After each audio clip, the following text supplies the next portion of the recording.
Thank you, Paul. Thanks, everybody. Wow, what a tough act to follow, right? You got all the best comedians in New York City, and then you make me go last. What the fuck? What the hell, man? This is not the Hells Angels, you guys. This is the Llamas, okay? Yeah! This is the Latin American Motorcyclists Association. They're an international organization, and this is 99% of the Queens chapter. Right? Yes. That's right. Thank you for coming, you guys. And you guys, we're having our bike night, June 28th at 3 o'clock. You're all invited, free admission, so please come support. Yeah! These guys do not play. They ride, okay? They call you up at 12:30 on a Tuesday and go, hey, you want a cheesesteak? And they'll drive to Philadelphia. They will ride to Philadelphia for 2 hours to get a cheesesteak and then come back. I mean, you know, how do you look your doctor in the eye and say, I'm sorry, I don't have time to make healthy food for myself? Yeah, because you're riding your motorcycle. That's why you don't have time to make healthy food for yourself. I know the story. All right, you guys. I'm so happy you're okay. You guys, my husband is back here. He's a llama too. Yeah. We've been married 21 years. 21. He's so sick of my shit. It's not even funny.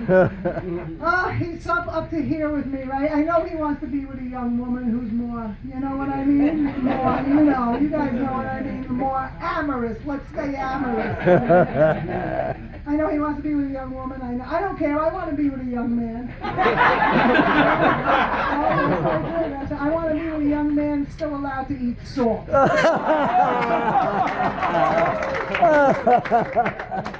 Wayne, you want to go out for fries later?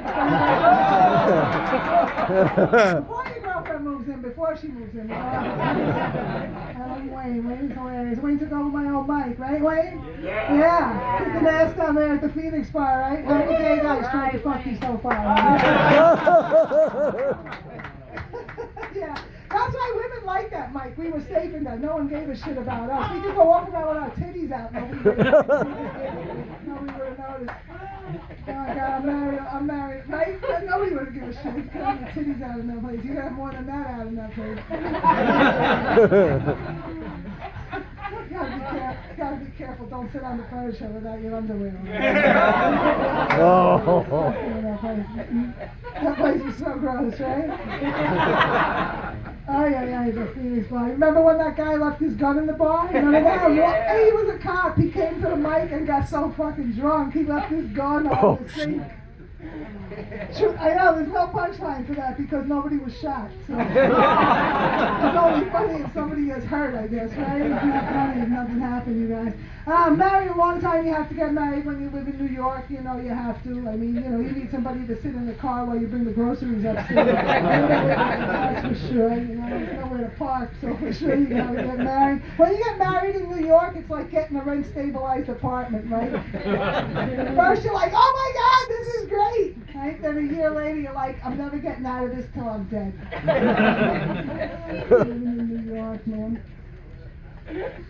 So me and my husband, we ride a motorcycle together. I ride the back. I ride in the back. Sorry, ladies, I'm sorry. All right, I know that's why they overturned Roe versus Wade because I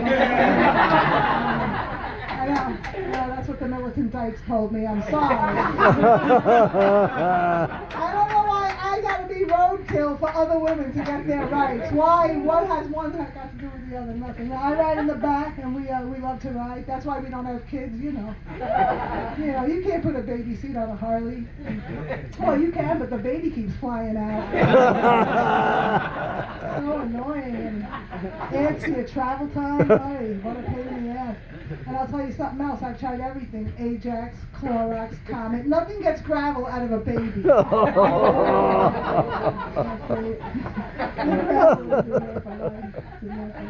When I first started riding with George, I was a lot younger, and I would put my helmet on, and I would push my hair under the helmet, you know, push my hair under. Now I'm so old, I put the helmet on, I push my skin under there.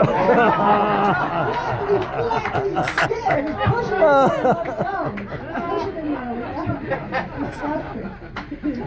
You know, when you're on the motorcycle and you pass another biker, you know, they always do the nod or the wave or something, you know. Then the other day I got a nod from a guy. I was in my car.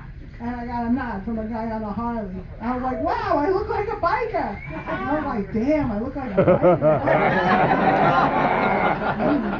That's what manic depression feels like.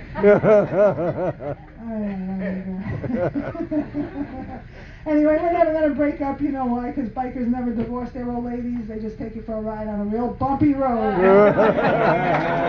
Loosen up the wrist and off you go. Right on to the BQE, no? Yeah, we watched the Isle of Man, and they got that guy on the back of the motorcycle hanging off the back with one knee scraping on the ground like that. I'm like, I did that on the BQE as a kid. Like, they learned that shit on the BQE. That's why they practiced with the Isle of Man. We were on our bike one time in Queens, and we were I used to have real short hair, and we were riding around, and this is what I heard: faggot!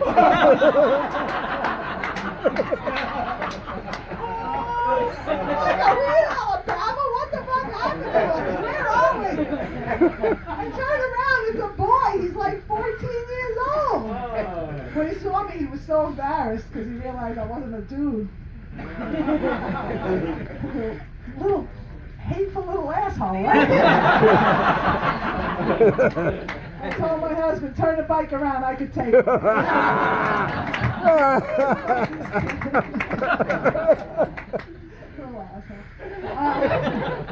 The first time me and my husband went to Daytona Beach for bike week together, we were riding around, and we got caught in the rain, you know, so I saw a kiosk, it said, 2 t-shirts for $25. I said, pull in and let's get some dry shirts. So we pull into this kiosk, and this biker chick comes out from the back to help us, right? She looked exactly like Jerry Garcia. You know, from the Grateful Dead, right? Jerry Garcia, but like with enormous tits. Right? And so she comes out from the back of this kiosk, and this is how she comes out, like this. Like a dude, right?